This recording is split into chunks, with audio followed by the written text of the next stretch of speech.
ក្សាជូនពរផ្ញើជូននាយទាហានរងនិងពលទាហាននៃកងយុទ្ធពលខេមរៈភូមិន្ទក្នុងទិវាចូលឆ្នាំថ្មីឆ្នាំសកល2026មេបញ្ជាការ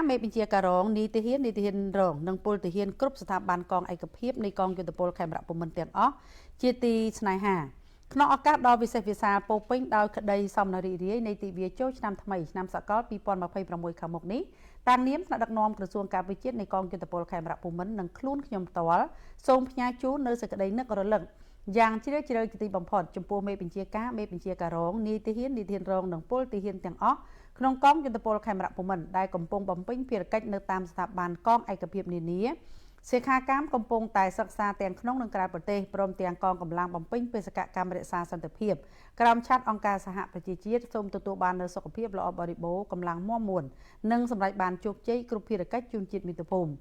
ខ្ញុំសូមយកឱកាសដ៏មានអត្ថន័យនេះសម្ដែងនូវមោទនភាពនិងវិតម្លៃខ្ពស់ចំពោះសមិទ្ធផលដ៏ធំធេងដែលសម្រេចបានក្នុងឆ្នាំកន្លងមកអ្វីគ្រប់យ៉ាងដែលកងយុទ្ធពលខេមរៈភូមិន្ទយើងសម្រេចបានគឺកាត់ចេញពីការលះបង់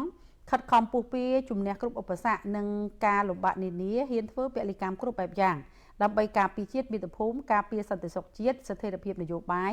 ឯករាជ្យអធិបតេយ្យបូរណភាពទឹកដីបានយ៉ាងគង់វង្សគ្រប់កលៈទេសៈដើម្បីសេចក្តីសុខសេមសានរបស់ជាតិនិងប្រជាជនកម្ពុជាក្រោមឯកសណ្ឋានដ៏មានកិត្តិយសដ៏ឧត្តមឧត្តមនេះកងយុទ្ធពលខេមរៈភូមិន្ទបានរួមចំណែកយ៉ាងសកម្មក្នុងប្រតិបត្តិការជាប្រវត្តិសាស្ត្រទាំងថ្នាក់ជាតិថ្នាក់តំបន់និងសកលលោកប្រកបដោយភាពអង់អាចក្លាហានមោះមុតជាមួយនឹងការបដិញ្ញាចិត្តខ្ពស់ដើម្បីសម្រេចបាននូវជោគជ័យជូនជាតិមាតុភូមិជាទីមោទនៈក្រៃលែងជាថ្មីម្ដងទៀតក្នុងទិវាចូលឆ្នាំថ្មីឆ្នាំសកល2026នេះតាំងនាមថ្នាក់ដឹកនាំក្រសួងការពារជាតិនៃកងយុទ្ធពលខេមរៈភូមិន្ទនិងខ្លួនខ្ញុំផ្ទាល់សូមបួងសួងដល់វត្ថុស័ក្តិសិទ្ធិទាំងឡាយក្នុងលោកមានទេវតារក្សាទឹកដីនៃព្រះរាជាណាចក្រកម្ពុជាសូមជួយប្រោះព្រំសពសាធុការពរជ័យសិរីមង្គលជូនចំពោះមេបញ្ជាការរងនាយទាហានរងនិងពលទាហានទាំងអស់ក្នុងកងយុទ្ធពលខេមរៈភូមិន្ទដែលកំពុងបំពេញបេសកកម្មនិងសិក្ខាកាមទាំងអស់ដែលកំពុងសិក្សាជំនាញនានារួមទាំងយោធិនដែលកំពុងសម្រាប់ព្យាបាលជំងឺនៅតាមមន្ទីរពេទ្យជាពិសេសវីរៈកងទ័ពដ៏អង់អាចក្លាហានទាំង18រូបដែលត្រូវបានទាហានថៃចាប់ឃុំខ្លួនដោយខុសច្បាប់ក្រោយបទឈប់បាញ់សូមទទួលបាននូវសុខភាពល្អបរិបូរណ៍កម្លាំងមាំមួន